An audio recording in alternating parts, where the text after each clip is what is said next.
ہمارے ایک دوست نے ایک واقعہ سنایا تھا قبر کے عذاب کا. مجھے یقین نہیں تھا. میں نے کہا ایسا نہ ہو ان کے دماغ میں تخیل ہو. تو میں نے اس کی تصدیق کروائی اس علاقے میں, اس گاؤں میں, اور لوگوں کو کال کر کے پوچھی ایسا ہوا. انہوں نے کہا ایسا ہوا ہے. پھر مجھے یقین آیا.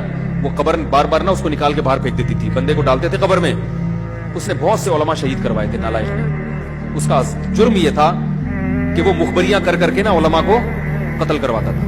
اس مخبر کے ساتھ ایسا ہوا اس گاؤں میں. جب اس کو دفنایا ہے تو چلیں اب بات آئی گئی ہے تو پورا واقعہ سنا دوں.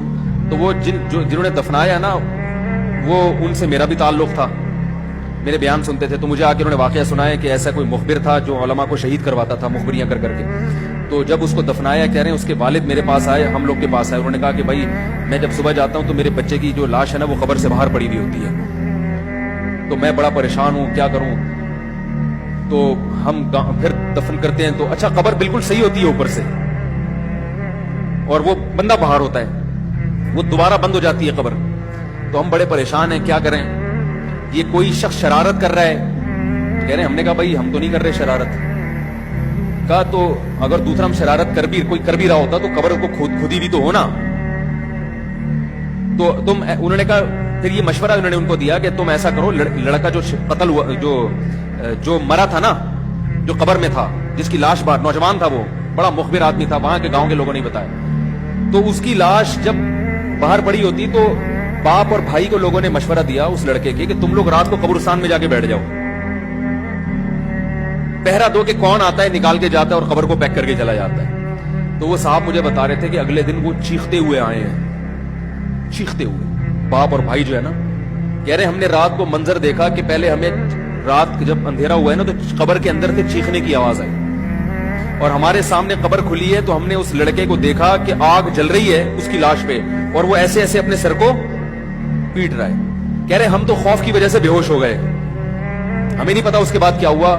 ہوش میں آیا تو وہ لاش باہر پڑی ہوئی تھی. تو میں نے کہا یار پھینکو بھی دنیا میں کم نہیں ہوتے. تو میں نے پھر تصدیق کے لیے ایک دو لوگوں سے رابطہ کیا, انہوں نے بتایا کہ ایسا ہوا ہے ہمارے ساتھ. تو یہ جو ترکی کا جو تھا نا عطا ترک, وہ مصطفیٰ کمال کو میں اکثر بیچارے کو کمال عطا ترک جو ہے نا, تو وہ غلطی سے کئی دفعہ میں نے کمال عطا ترک کے چکر میں مصطفیٰ کمال کا واقعہ بیان کر دیا. وہ مصطفیٰ کمال کا نہیں ہے, وہ کمال عطا ترک ہے. تو بھائی مصطفیٰ کمال اگر سن رہے ہو تو پیش کی معذرت. تو کمال عطا ترک کا بھی یہی ہوا ہے, مسلمانوں کا قاتل تھا, علماء کا قاتل تھا. ترکی سے خلافت اسلامیہ کو اس نے ختم کر دیا. بہت یہ جو آج جو کچھ دنیا میں ظلم ہو رہا ہے اس سب کی بنیاد رکھنے والا عطا ترک ہے. خلافت عثمانیہ ہوتی تو نہ کشمیر کا مسئلہ کھڑا ہوتا, نہ بوسنیا کا مسئلہ کھڑا ہوتا. یہ ساری مصیبتیں جو آئی ہیں, مسلمانوں کا جو اتحاد ختم ہوا, تو اس کے ساتھ بھی ایسا ہی ہوا. اس کو جب قبر میں دفنایا, قبر نے باہر پھینک دیا. نتیجہ یہی نکلا کہ اس کی قبر زمین کے اوپر ہے. تو وہ جو اس کے فالوورز ہیں وہ کہتے ہیں دیکھو ہمارے حضرت اتنے پہنچے ہوئے ہیں کہ اوپر دفن ہے. تو جو بوڑھے بوڑھے لوگ ہیں نا ترکی کے, وہ آپ کو بتائیں گے کہ یہ محترم کو زمین نے قبول نہیں کیا, نکال کے باہر. تو بعض دفعہ قبر خود بتا دیتی ہے, بعض دفعہ. اچھا مجھے چلیں چھوڑیں, بات سے بات نکل جائے گی, وہ ہمارا موضوع رہ جائے گا. تو فرشتہ کہاں پہنچا, قریب, ہاں واپس چلا گیا تھا فرشتہ, ٹھیک ہے. تو وہ بالکل قریب آ کے واپس چلا گیا. تو ایسا ہوتا ہے بعض دفعہ, ہوتا ہے, ایسے واقعات ہیں بہت سارے.